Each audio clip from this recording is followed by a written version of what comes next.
Bueno, en la clase de hoy vamos a continuar el tema que estábamos viendo y vamos a hablar de los principios, de las fuentes y los principios generales del derecho internacional. No sé quién quiera hacer un pequeño resumen, muy cortito, muy breve, de lo que hablamos el día de ayer, de esos antecedentes históricos de los que hablamos ayer del derecho internacional. ¿Quién se le mide? Mauren, buenas noches y te escuchamos. Profe, buenas noches. Bueno, pues el día de ayer hablamos fue del Tratado de Paz de West, Westfalia. Pues, Westfalia, esa vaina. Pues cómo surgió, que fue después de la Guerra de los 30 años, luego que vino la Primera Guerra Mundial, la Segunda Guerra Mundial.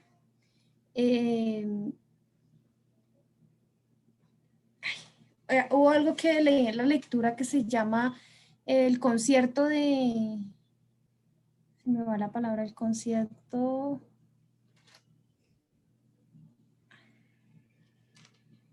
no se me fue. Europeo. Sí, algo así, el concierto europeo. ¿Qué más? Que se trataba entonces con el Tratado de Westfalia, lo que se buscaba era reconocer a cada estado como independiente, respetar su formación religiosa y, y ya, no me acuerdo más. Gracias, Mauren. ¿Alguien más que quiera complementar, sobre todo la última partecita que vimos y que hablamos anoche sobre el derecho consuetudinario? Lorena. Pero, ay, ok, no sé, ¿quién? Profe, yo. Entonces vamos a darle la palabra a Jorge, en este orden. Jorge, Miriam y Kevin, que son los que tienen la mano levantada en este momento.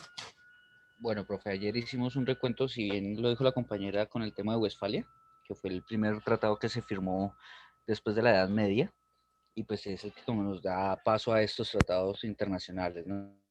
Cuento pues por lo que es las guerras mundiales, para terminar llegando, o sea, se hizo un recuento de la historia para terminar llegando a la actualidad, que era cuando empezamos a hablar de ese derecho internacional global, donde hablamos de uno de los expositores de que, se me olvida el nombre en ese momento, pero bueno, de que todo, o que decía que todo terminaba después de la Guerra Fría, pero que entendíamos que se iba a hablar de una situación de una nueva cultura mundial individual como se estaba viendo en los temas. Seguidamente se habló del tema de la costumbre, pues obviamente internacional, y hablamos de que pues tenía que ser unos actos repetitivos por un tiempo determinado y pues que se debía ser acogida y planteada por todo el mundo, ¿no? Gracias, Jorge. Miriam, ¿qué podemos complementar de lo que ha dicho Jorge? Doctora, en el derecho consuetudinario, o sea, que dijo, decimos que son normas jurídicas que no están escritas, pero que se deben cumplir. Este derecho tiene fuerza por la costumbre y la costumbre se regula a través de la práctica y se debe aceptar, doctora. Muchísimas gracias, así es. Acuérdense que deben ser actos que se repitan por un periodo de tiempo y que todos aceptemos como normas o como tradiciones, pues, de nuestras sociedades. Kevin, buenas noches. buenas noches, profe. Bueno, digamos que entre otras cosas se calificaba el derecho consuetudinario como el derecho de las costumbres, ¿no? Y como lo mencionaba mi compañera, el derecho que no está escrito. Para eso, entre otras cosas, tendrían que darse estos tres factores, que es el uso repetitivo. El segundo es la conciencia para todos los sujetos, que bueno, frente a eso tendría como una discusión, pero bueno, y la antigüedad, que más que nada lo que nota es que a lo largo de los años se ha venido haciendo lo mismo y eso mismo se convierte en ley para los estados, para los sujetos internacionales en general. Gracias, Kevin. Efren, buenas noches.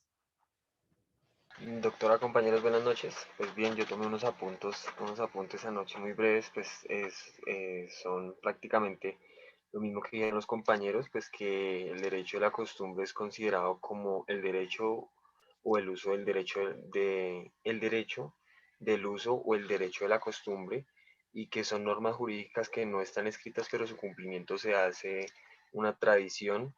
Y me llamó la atención también un interrogante que nos dejó ayer: ¿qué se necesita para que la costumbre sea considerada como fuente de ley? Pues son las tres que acabo de pronunciar mi compañero Kevin: que sea un uso repetitivo y generalizado, una conciencia de obligatoriedad y la antigüedad.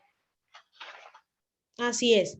Bueno, gracias a todos por haber hecho esta pequeña relatoría de lo que hicimos la clase anterior. Vamos a tratar de todas las semanas, antes de empezar nuestro tema, de recapitular un poco para llevar este hilo y este contexto global de lo que hablamos en nuestra clase. Como les dije, vamos a hablar de las fuentes y los principios generales del derecho internacional. ¿Y por qué hay que hablar de las fuentes y de los principios generales del derecho internacional? Simple y sencillamente porque tenemos que saber en qué se basa el derecho internacional para ser derecho internacional, para ser fuerza de ley, para tener fuerza de ley, más allá de estos antecedentes históricos que, como nos dimos cuenta, forjaron una forma de relacionamiento entre los estados que son los principales y más importantes sujetos de derecho internacional público, aunque ya hoy en día hay otros. Entonces, son estas las que algunos autores como Enrique Gaviria Liévano y Marco Gerardo Monroy Cabra definen como fuentes principales del derecho internacional público: la costumbre internacional, los tratados internacionales, los principios generales del derecho, la jurisprudencia y la doctrina jurisprudencial, los principios básicos del derecho internacional y la jurisprudencia de la Corte Internacional de La Haya, de la Corte Penal Internacional, que se encuentra en la ciudad de La Haya, en Holanda, y que nace producto del Estatuto de Roma del año 98. Entonces, la costumbre internacional, pues lo mismo que hemos venido hablando desde ayer en la noche, es esa forma primaria en la que una comunidad se manifiesta y pues está conformada, ¿por qué? Por un conjunto de reglas que son observadas de hecho y que tienen una tradición y que son aceptadas por todos, pese a no estar escritas, como dijeron algunos de ustedes, pese a que no están reglamentadas por ningún orden político, ningún orden económico, ningún orden legal, sino que son aquellas cosas que con el paso de los años las sociedades hemos venido haciendo y hemos venido tomando como una especie de tradición. Otra fuente del derecho son los tratados internacionales. ¿Qué es un tratado? Un tratado es un acuerdo entre dos o más estados o dos o más sujetos de derecho internacional que están encaminados a regular un comportamiento recíproco. Algunos ejemplos de un tratado internacional pueden ser un tratado limítrofe, es decir, aquel que determina los límites geográficos entre dos o más estados; un tratado comercial, que es aquel que determina las normatividades y la forma en que dos o más países van a comerciar bienes y servicios; un tratado de paz, que es un tratado por el cual dos o más sujetos de derecho internacional establecen un pacto de estabilidad y de no agresión entre ellos; un tratado militar, mediante el cual dos o más estados definen formas de actuar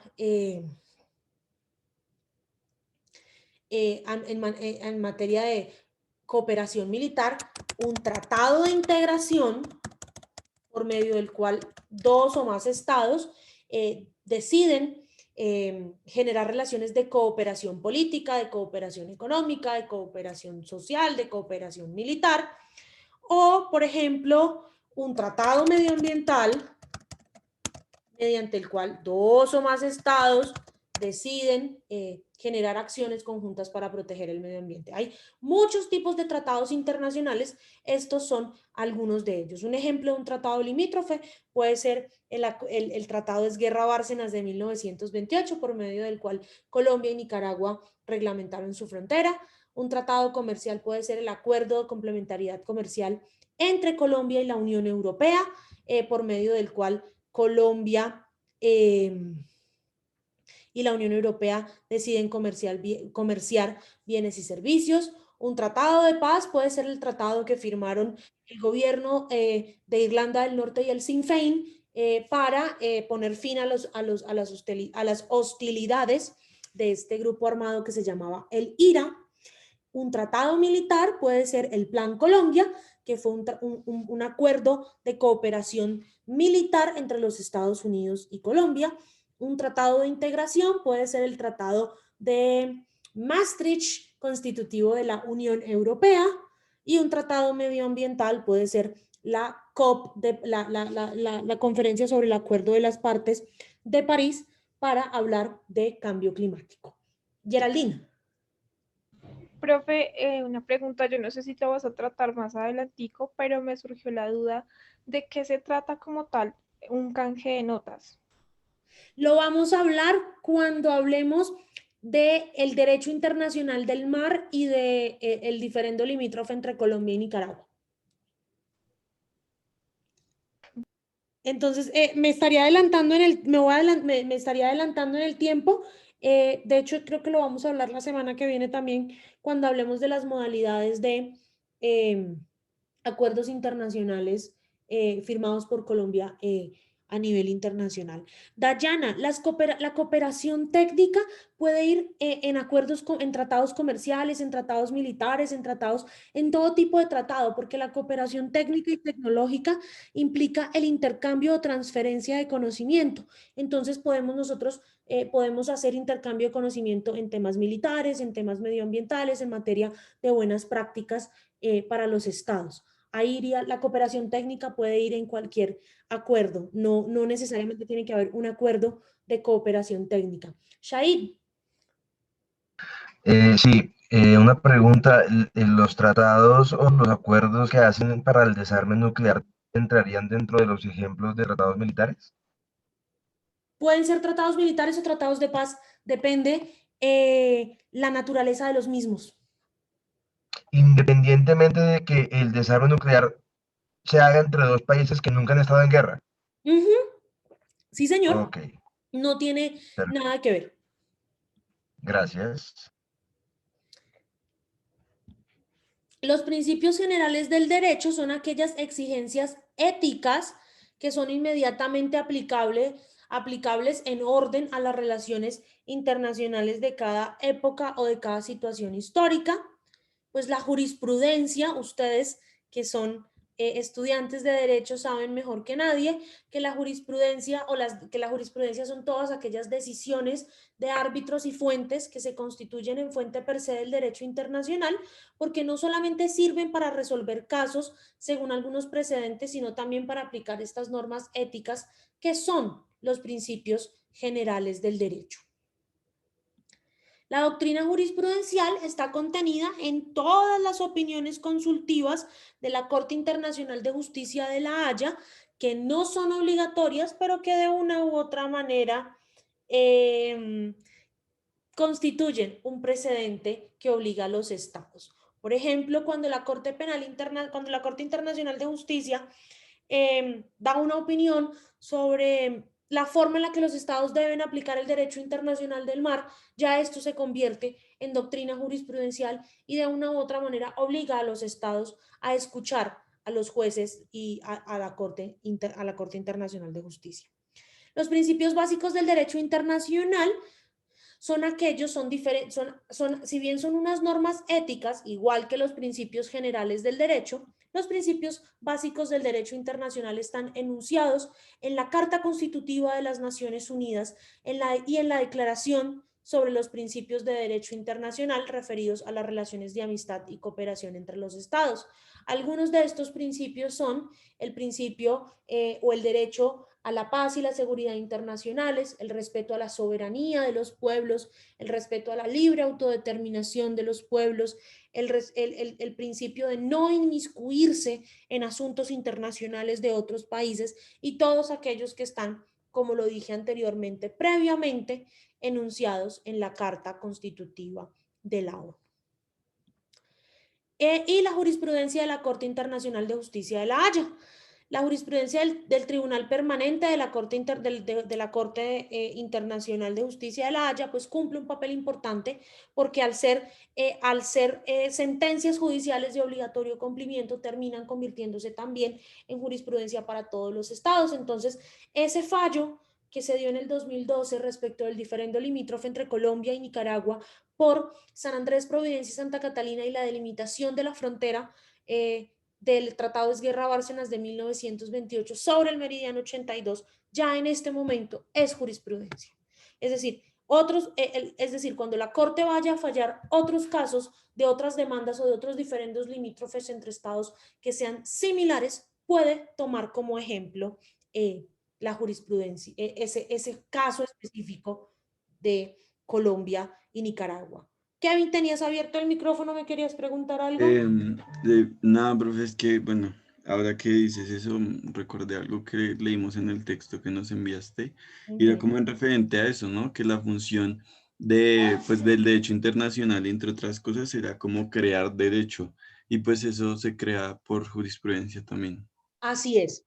De una u otra manera, el derecho lo que quiere es seguir creando derechos, seguir creando normas con fuerza de ley. Hasta aquí, todo claro. Esto es un tema que yo sé que ustedes ya conocen y que han visto desde introducción al derecho, solamente como una forma de recordarlo, porque ya a partir de la siguiente semana que empecemos a ver casos de estudio particulares, pues vamos a necesitar todo este background y todo este conocimiento previo. Linda. Doc, buenas noches. Yo tengo una pregunta con respecto a lo de los principios del derecho internacional. Corrígeme si estoy mal o bien. ¿Ahí entra lo de necesidad militar, proporcionalidad y demás? ¿O eso en dónde entra? ¿O estoy confundiendo todo? Creo que lo estás confundiendo porque acuérdate que los principios generales son una norma ética. Entonces, como norma ética y al estar inmiscuidos o al estar incluidos dentro de la Carta Constitutiva de las Naciones Unidas, nunca se va a hablar de una necesidad militar. Se van a hablar de necesidades de cooperación, de necesidades de establecimiento de la paz, de necesidades de mantenimiento de la paz, etcétera, etcétera. Estas necesidades ya son un tema más propio de relaciones internacionales o de relaciones de poder, por decirlo así. Ah, ok. Doc, y una pregunta, digamos ahí, digamos yo, cuando leí, digamos, lo de la declaración de San Petersburgo, en el preámbulo se hablaba algo así, como que se refrendaba lo de necesidad militar. De ahí me surgió la duda si tenía que ver con eso de los principios que íbamos a tocar ahora, o si lo estaba confundiendo. Lo que pasa es que acuérdate que la Declaración de San Petersburgo de 1868 pues habla sobre temas del derecho de la guerra. Es una de las muchas o de las múltiples cosas que se han dicho sobre el derecho de la guerra. Entonces, esa necesidad militar se enfoca ¿en qué? Se enfoca en que es un principio, pero no del derecho internacional público, sino del derecho de la guerra, que tiene otros principios diferentes y que por allá en el segundo corte es que de los que vamos a hablar. Estos son los principios básicos del derecho internacional. Estos son aquellos principios o normas que generan ley, que generan jurisprudencia en el derecho internacional, y aunque el derecho de la guerra es parte íntegra del derecho internacional, al igual que el derecho internacional del mar, se rige por otros principios totalmente diferentes que complementan estos del derecho internacional público como tal. Vale, Doc, muchas gracias.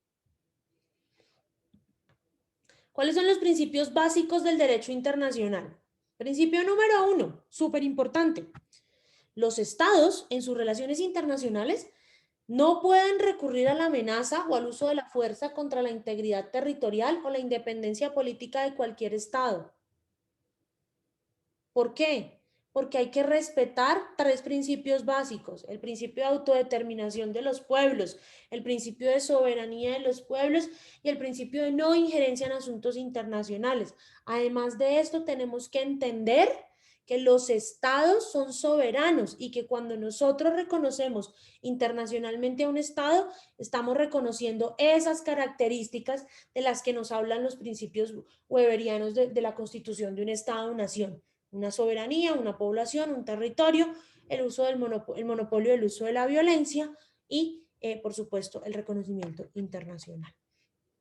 Los estados deben arreglar sus controversias internacionales, sus problemas, por cualquier medio, pero ese medio no debe poner en peligro la paz y la seguridad internacional. Es decir, ¿cuál es el medio más idóneo o cuál es el medio más adecuado para que los estados resuelvan sus problemas? La diplomacia, el diálogo y la cooperación. Nunca la guerra.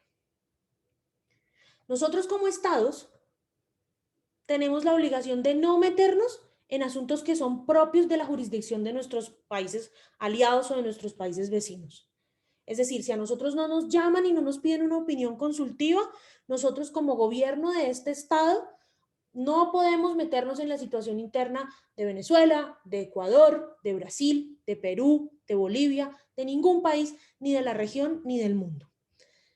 Muy importante, tenemos una obligación y es que tenemos que cooperar entre nosotros. El mundo se ha dado cuenta y la ONU y todos los estados se han dado cuenta que la cooperación internacional para el desarrollo es una de las herramientas básicas para hacer cumplir el derecho internacional, porque se presupone que la cooperación internacional para el desarrollo está dada para generar relaciones de paz y estabilidad internacional.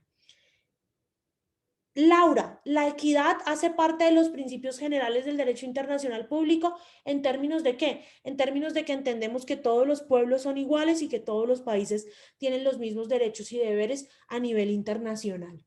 Joaquín. Gracias, profesora. Buenas noches. Con respecto a los principios que usted acaba de enunciar, especialmente el primero y el tercero, Colombia los estaría violando de la manera más absurda en cuanto a la relación con Venezuela, ¿no? Primero porque Colombia, desde que decidió no reconocer el triunfo político del presidente Nicolás Maduro, ha violado la independencia política total del Estado venezolano, de la República Bolivariana de Venezuela. Y en el tercer lugar, cuando dice la obligación de no intervenir en los asuntos que son de la jurisdicción interna de los estados, también lo ha hecho porque cualquier miembro de la oposición que comete un delito, como en cualquier democracia, como en cualquier estado soberano, cualquier persona que comete un delito, pues es sometida al sistema penal. Sí, entonces cuando estas personas, bien sean de la oposición o del oficialismo, como también lo han sido detenidas, un caso el más conocido por todos, el de Leopoldo López, entonces salen los gobiernos, miembros de la Cumbre de Puebla, del Congreso de Puebla, la Cumbre de Lima, es el Grupo de Lima, perdón, salen estos países a decir que son presos políticos. Entonces, esto no sería desconocer o violar flagrantemente uno de los principios básicos del derecho internacional público, y si es así, ¿a qué sanciones se ven expuestas los estados cuando lo hacen? ¿O esos principios son solamente un saludo a la bandera y no importa que los países los violen? Joaquín, de una u otra manera, ningún estado del mundo cumple el principio 1 y el principio 3. Porque de una u otra manera todos los estados del mundo, o por lo menos los 190 o más de 190 que están en la Organización de las Naciones Unidas, se han metido en asuntos internos de otros estados. En el papel, y esto es algo que a mí me genera un conflicto con mi profesión, en el papel no hay una penalización o ¿cómo se dice? Un castigo punitivo para estos estados, porque acuérdense que el derecho internacional público, al igual que las relaciones internacionales, son producto de una construcción colectiva de los estados. Es decir, los estados se comprometen a esto, pero es más por un tema moral, es más por un tema ético, que creo que lo hablábamos el viernes pasado. Se comprometen a esto más por un tema de qué es lo que está bien, no lo que nos toque hacer, porque el sistema internacional tiene un principio que es el principio de la anarquía, y la anarquía es aquel principio que nos dice que el sistema no tiene un poder central, un gobierno central que nos castigue por lo que hacemos o dejamos de hacer. Por supuesto que está mal intervenir en la política interna o en los asuntos de seguridad o en los asuntos políticos, económicos, sociales y demás de otro estado está mal, pero de una u otra manera todos los estados lo hacen, y lo hacen bajo la premisa de que X o Y situación pone en riesgo la paz y la seguridad internacional.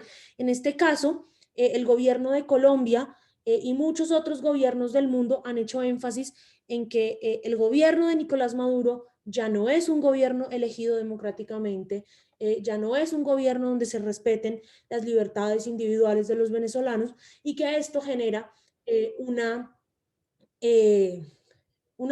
seria amenaza a la paz y la seguridad internacionales. Lo mismo pasa de allá, lo mismo pasó en algún tiempo de allá para acá, pues cuando el difunto presidente Hugo Chávez pues se mostraba a favor de la revolución de la lucha de los grupos armados al margen de la ley en Colombia. Lina, sí, Biden, la Unión Europea, Duque y todos estaríamos fallando en reconocer a Guaidó, porque nos estaríamos o nos estamos inmiscuyendo en un asunto que solo le compete a los venezolanos. Pero pues acuérdate que Estados Unidos desde el final de la Segunda Guerra Mundial, es decir, desde el año 1945, ha decidido constituirse en el defensor de la democracia y los derechos humanos en el mundo, así que Estados Unidos cree que tiene el derecho a decir y hacer todo lo que quiera. Shahid. Sí, no, yo quería decir que de todas maneras, eh, no sé, esto puede sonar un poco atrevido de mi parte, pero yo considero que estos principios no pueden ser cláusulas pétreas, o su interpretación, mejor, no pueden ser cláusulas pétreas en el sentido de que ningún principio, ni la Constitución colombiana, ni la de ningún país, ningún principio puede ser permanente y absoluto, porque si algo aprendimos de la historia es que las cosas son relativas. En ese sentido, yo considero que interpretar los principios a rajatabla, sin acepciones, sin entender de pronto una interpretación que permita exceptuar ciertas situaciones, podría de hecho llevar a conflictos, porque precisamente lo que usted dice de que muchos presidentes se basan en el principio de no poner en riesgo la paz y la seguridad internacional, en últimas no es una regularidad, creo yo, a veces, sino que es precisamente, por un lado, la articulación de todos los principios, porque tampoco pueden ser excluyentes. Y segundo, que es también adaptar principios que, no sé, me parecen un poco radicales, porque es cierto que en un mundo globalizado como el actual, ciertas situaciones de países vecinos o de países que no sean vecinos afectan la política interna de otros. Entonces, pues es imposible también quedarse atados de manos por hacer interpretaciones restrictivas de estos principios cuando eventualmente, no me refiero a Venezuela, eventualmente situaciones externas pueden llevar a problemas internos y pues, por ejemplo, el caso colombiano es uno de ellos hoy en día, en que, inclusive, para no hablar de Venezuela y Colombia, actualmente voy a voltear la arepa. Cuando hubo la migración colombiana a Venezuela en los años 70, también era por un problema de Colombia, digamos, político, con todo el tema de la violencia y todo el tema de las guerrillas de ese momento. Y pues evidentemente en mi criterio se le podía dar legitimidad para que el presidente de su momento se pronunciara sobre la situación, porque le estábamos generando un problema al país vecino. Entonces yo creo que entender estos principios tan a rajatabla no siempre es productivo, y debería como incentivarse a una interpretación un poco más flexible, que permita excepciones, ¿no? Porque si no, entonces no hay articulación. Las cosas se articulan siempre y cuando haya flexibilidad, pero si no hay flexibilidad, pues no hay movimiento, y eso puede llevar a problemas, considero yo. Yo creo que tu afirmación o tu opinión, Shahid, no es atrevida.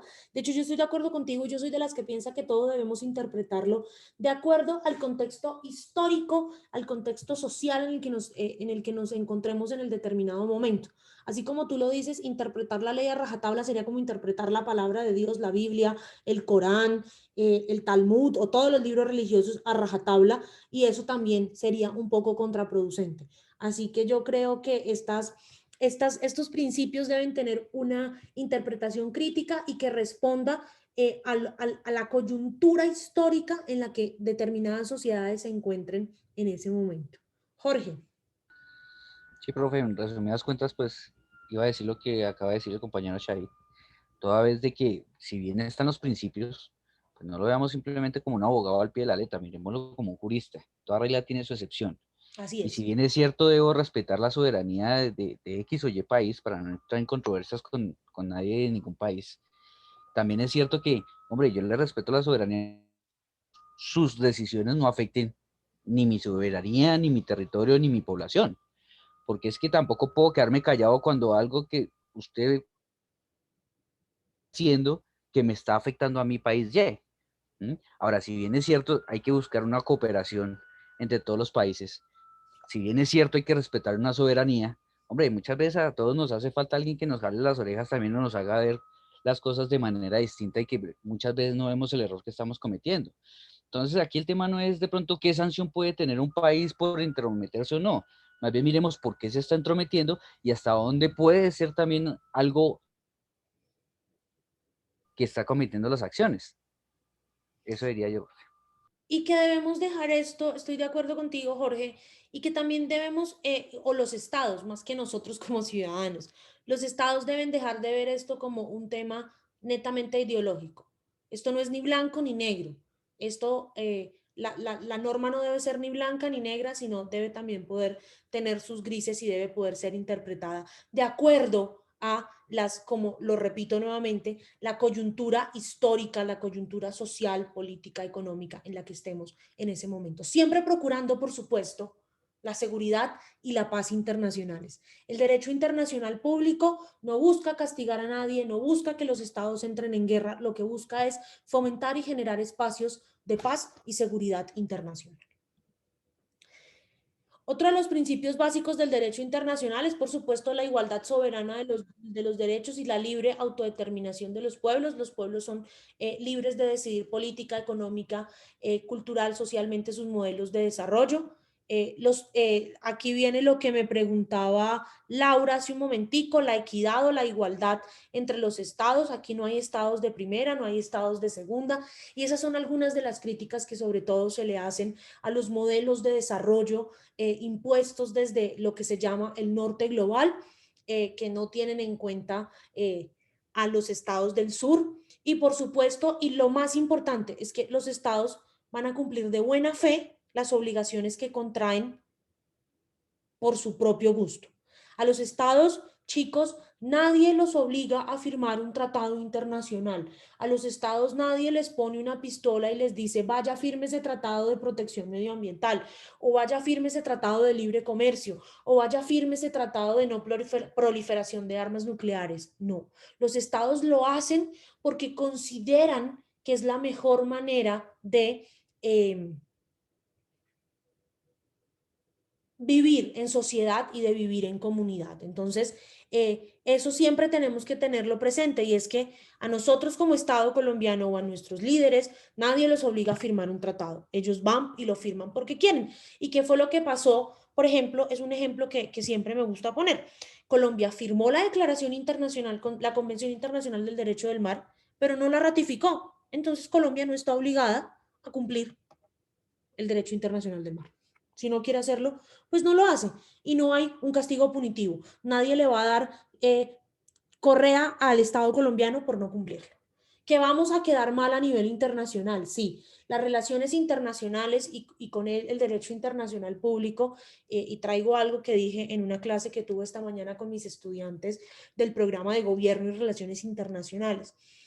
Las relaciones internacionales y la política internacional y el derecho internacional dentro de esto son un tema más de buena imagen o de relaciones públicas que un tema de le vamos a pegar porque no lo hizo.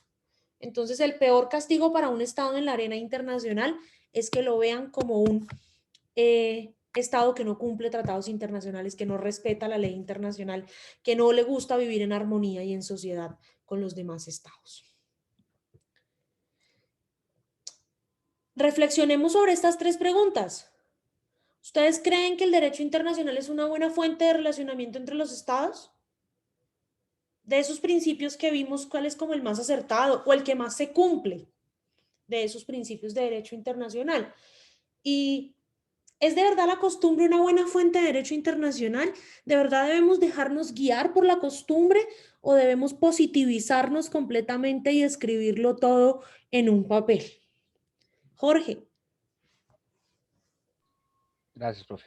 Entonces, para la primera pregunta, considerando si el derecho internacional es una buena fuente de relacionamiento entre los estados, yo creo que sí, lo estábamos diciendo hace un momento. Si bien es cierto, si habláramos como personas, siempre es bueno que a una otra persona le diga, mire, está errando por esto o está bien por esto. O sea, no solo simple es corregir, sino también muchas veces felicitar. Eso también se puede dar entre los estados, ¿no?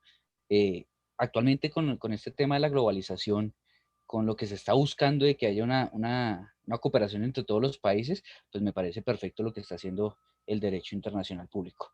Si bien es cierto, no estamos buscando, estamos buscando enseñar a ese niño cómo se deben hacer las cosas en el conocimiento que cada estado tiene, porque hay unos estados que tienen más conocimiento de otros porque ya han pasado por un sinfín de cosas que para los que no han pasado esas cosas, pues es una buena enseñanza. ¿Cuál es tu concepto del principio más acertado del derecho internacional? Bueno, si bien es cierto, pues todos, la ideal era que se cumplieran. Yo opino que en la actualidad, con este tema de la globalización o cooperación entre los estados, si bien no se ha llegado a la meta que es que todo el mundo entero, entre todos sus países se ayuden, por lo menos se están haciendo esos subgrupos que se están ayudando y eso es un paso más para llegar a una globalización total. En cuanto a la tercera pregunta, ¿es la costumbre una fuente idónea de derecho internacional? Yo diría que sí, pues si bien es cierto, todas las normas salen y todas las leyes salen precisamente de las cosas como se han hecho desde un comienzo. Si al comienzo yo le cambiaba a usted la sal por un pedazo de carne que usted cogió y somos de tribus distintas, ahí ya hay un derecho internacional iniciando, como lo puede ser en la costumbre. Entonces yo diría que la costumbre sí es la que nos da el principio a todas las cosas, que de para adelante ya vienen los demás. Si no hubiese habido una costumbre, no se hubiera catalogado eso como norma, pues no existirían ni las jurisprudencias, ni los códigos, ni nada de estas cosas. Esa sería mi opinión, profe. Muchas gracias. Gracias, Jorge. Muy completa tu reflexión. Shahid. Gracias, doctora. Yo, en la primera pregunta, pues es evidente que sí. De hecho, el derecho en general yo creo que es es la mejor fuente de razonamiento entre personas, entre estados, entre todo. Es decir, el derecho yo creo que es la máxima creación social que nos ha permitido llegar a donde hemos llegado. Yo creo que es la mejor fuente de razonamiento y evidentemente entre los estados pues con más vera, ¿no? Porque digamos que un conflicto entre particulares no se puede comparar con un conflicto entre estados y las repercusiones que eso tiene. Entonces yo sí considero que es la mejor fuente para relacionarse con los estados. La segunda pregunta, yo considero que el principio que más acertado es, no sé si el que más se cumpla, pero el más acertado me parece que es el segundo, porque digamos que para que todos los otros principios se cumplan, debe haber un contexto de paz y seguridad internacional. Si no hay paz y seguridad internacional, no hay autodeterminación, no hay soberanía, no hay injerencia, no hay nada. Entonces yo creo que ese es el básico para mí. Yo creo que ese es el primero, ¿no? Y para responder la segunda pregunta, perdón, la tercera, al igual que mi compañero, estoy de acuerdo con él y no tengo nada más que agregar porque su exposición sobre eso fue completa, pero sí diría que, además de lo que dice mi compañero, la costumbre es flexible. Digamos que es mucho más tedioso y mucho más demorado la modificación legislativa internacionalmente hablando que simplemente dejar de hacer algo y hacer otra cosa. Entonces, yo creo que la costumbre es un poco más flexible, por eso yo creo que sí es una fuente idónea del derecho internacional. Que luego se positivice, súper, perfecto. Pero me parece que de ahí viene todo también, como decía mi compañero. Y que de una u otra manera la costumbre es como más aceptada que muchos de los textos que ya están, o muchas de las leyes que ya están positivizadas, ¿no? Hay mucha gente o muchos pueblos que todavía no comparten mucho eso, esa visión etnocéntrica de quererlo positivizar todo, de querer escribir todo, de querer dejar todo en un papel. Y otra cosa para ya terminar mi intervención, doctora, además que la costumbre me parece que a diferencia de la ley es aceptada por la gente sin imposiciones. Una de las características de la ley es precisamente ¿cómo es que se dice esa característica? Carácter impositivo. Exacto, la ley es impositiva, le toca a uno cumplirla, así no esté en desacuerdo. En cambio, la costumbre, precisamente por su naturaleza, es aceptada con toda la voluntad del mundo, porque si no, no la repetirían, ¿no? Entonces, por eso es que es mejor o bueno, es una fuente idónea, diría yo. Así es, gracias, Shahid. Zaida, ¿cómo estás? Buenas noches, profe. Bien. Uy, Zaida, te escucho súper lejos otra vez. Profe, ¿ahí mejor? Mucho mejor. Bueno, con respecto a la primera pregunta, yo contrario un poco de las respuestas anteriores, porque leyendo, pues no lo había visto de esta manera, pero leyendo el texto que teníamos que hacer para el día de hoy, hubo un tema que me surgió bastante, de hecho es el tema central y es el tema de la globalización de esas relaciones. Entonces, no sé si con respecto a la primera pregunta podríamos considerar que realmente hay interrelaciones.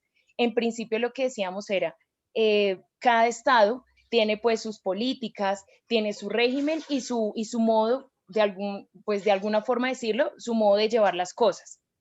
Pero ahora hay diversidad de culturas, diversidad de organizaciones multinacionales, y no sé si es acertado llamar realmente esta una relación internacional, una relación entre naciones. Yo creo que va más allá de eso. Y pues sumado a eso también estamos en un mundo muy poblado. Lo que yo venía diciendo, hay muchos actores, estados fallidos, empresas multinacionales, organizaciones regionales, ONGs, bueno, individuos. Entonces, considero que a pesar de que el principio en sí el derecho internacional es muy bueno, considero que se ha perdido y estamos más en un estado de globalización.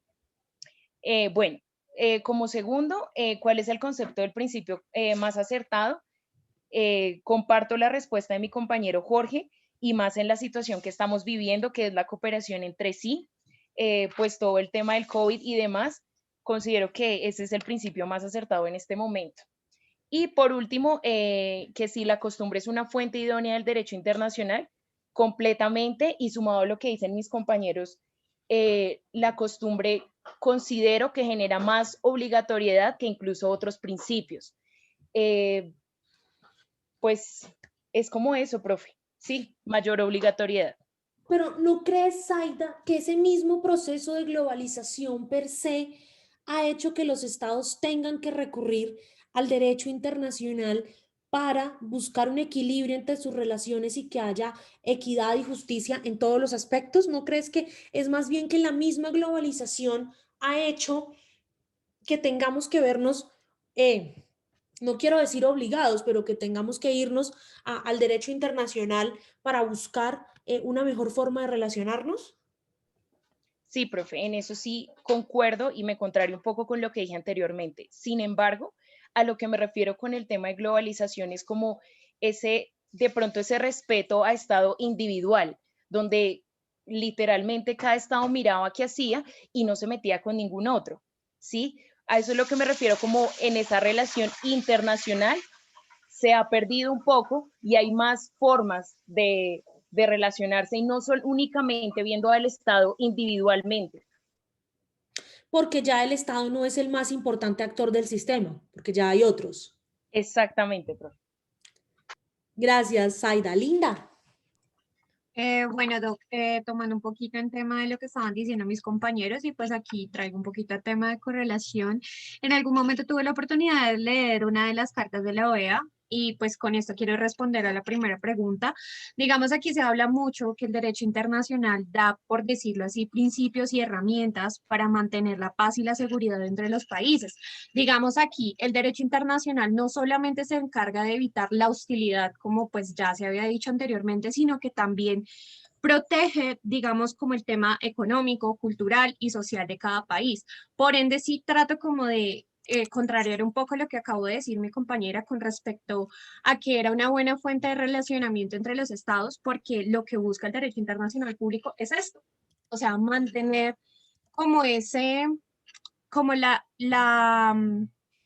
como ese constructo para que se eviten ese tipo de hostilidades y digamos, vayan en contra de lo que uno de los principios que estábamos hablando hace un momento, que decía la igualdad soberana de los estados.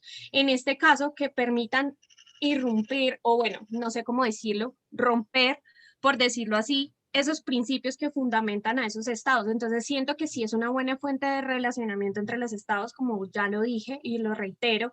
Ahora bien, digamos, ¿cuál es en tu concepto el principio más acercado, más acertado del derecho internacional? Lo que dije ya, la igualdad soberana de los estados, porque de igual manera lo que hace el derecho internacional público es eso, proteger y velar que eso no transgreda de una manera u otra. Y lo que decía mi compañera con respecto a lo de la costumbre, si era una fuente idónea del derecho internacional, claro que sí, estoy de acuerdo con ella por el tema de la obligatoriedad. Esto hace que esas leyes y esas normas internacionales no se rompan y que de hecho formen parte de una argumentación jurisprudencial en caso determinado de que se deba tomar alguna decisión con respecto a algún caso que se termine dando, ya sea en fuente internacional. Entonces creo que sí va muy de la mano y estoy de acuerdo con muchas de las posiciones que tienen acá y ya, no sé nada. Gracias, Linda. Como diría Descartes, solo sé que nada sé. Jorge. Profe, de acuerdo a lo que escuché, no a la anterior compañera, sino a la anterior, pues yo sigo defendiendo mi posición en cuanto a la primera pregunta por la siguiente razón. Si no existiera ese derecho internacional como aquel ente que le puede dar a usted la idea está bien o está mal, o hagámoslo por eso por el otro lado, pues no se estarían dando estas buenas relaciones, así toca darles entre comillas, entre los mismos países o estados. Ahora bien, si estamos en un tema de globalización, y si es cierto lo que decía la compañera, hay cualquier cantidad de culturas, en estas clases pasadas hablábamos de que se está creando una nueva cultura, no una cultura individual de país, sino una cultura nueva en cuanto a la parte global, al mundo entero. Se está creando una nueva cultura, hasta tal punto que lo que se quiere buscar es desaparecer las fronteras, porque ya no estamos mirando el beneficio de X o Y país, estamos mirando el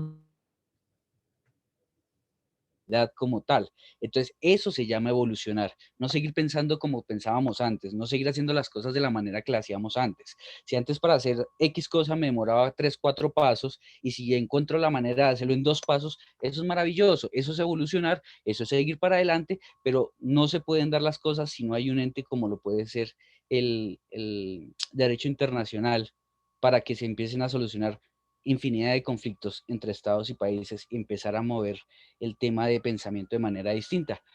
Ejemplo más, ejemplo menos, volvemos al mismo tema, la Agenda 2030. Si no se hubiera dado esa agenda, pues no estarían 195, 94 países en pro de hacer el bien para una comunidad total. Eso es lo único que quería aportar, profe. Gracias, Jorge. Jessica.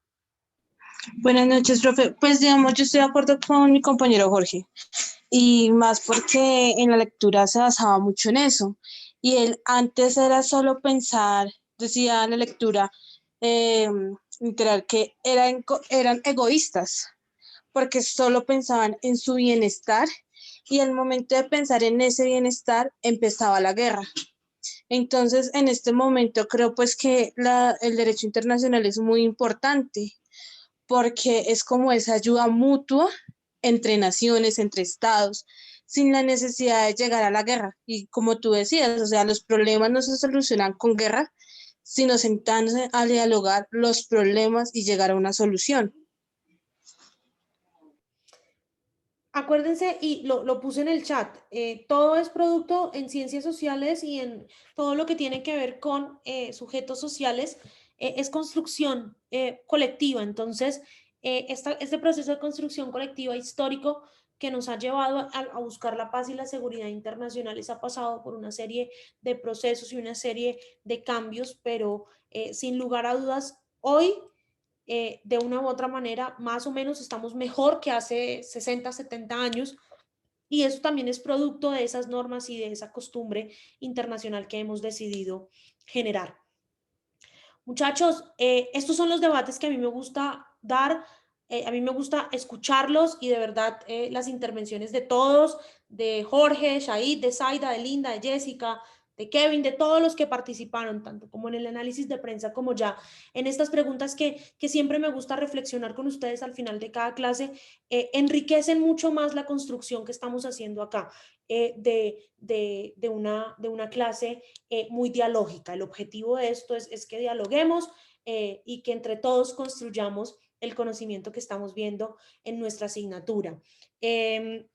Yo ayer conversé con Angie y con otra compañera, creo que con Valentina, con Valentina, y pues ellas me manifestaban un tema ahí de la periodicidad de las lecturas y el gran número de lecturas. Entonces yo les dije a ellas y estoy revisando el programa de lecturas, la sábana de Excel que les envié, y pues voy a disminuir un poco la carga de lecturas teniendo en cuenta que la clase está enseguida jueves y viernes. Entonces habrá semanas que les asigne lectura para el jueves, semana que les asigne lecturas solo para el viernes, de tal manera que también ustedes puedan equilibrar un poco las cargas de estudio, trabajo, mamá, papá, etcétera, etcétera. Entonces yo mañana o a más tardar el lunes yo les envío el nuevo programa de lecturas para que pues se los comparto a través de Angie, para que Angie se los haga llegar. Y nada, pues qué bueno que hubiesen hablado conmigo, que no se hubiesen quedado callados. Acuérdense que a mí me pueden decir siempre las cosas, yo no como, yo no muerdo, yo no nada. Entonces pues siempre que quieran, y si no lo quieren hacer conmigo, pues háganlo con Angie, y Angie me cuenta a mí. Y vamos a darle la palabra a Angie, que está levantando la mano. Hola, profe, buenas noches. Profe, también quería comentarte que ya di a conocer el acta que me enviaste. De 47 participantes que hay en el grupo, solo 14 me dijeron que no tenían ninguna inconformidad ni nada. No sé si algún compañero ya la revisó y tenga alguna inconformidad antes de firmar el acta, pues para yo podértela enviar mañana mismo. Por favor, revisen en el grupo de WhatsApp el acta. Si tienen alguna inconformidad o alguna duda, se la hacen saber a Angie, Angie me la hace saber a mí y lo negociamos. Esto es un proceso de construcción, de negociación colectiva entre todos. Para la próxima semana, pues preparen las lecturas que son para el día jueves. La otra semana vamos a hablar sobre la incorporación del derecho internacional en el derecho interno, y vamos a empezar a hablar sobre los sujetos del derecho internacional. A partir de las 9:40 de la noche y durante más o menos, ya les proyecto pantalla, permítanme un segundo.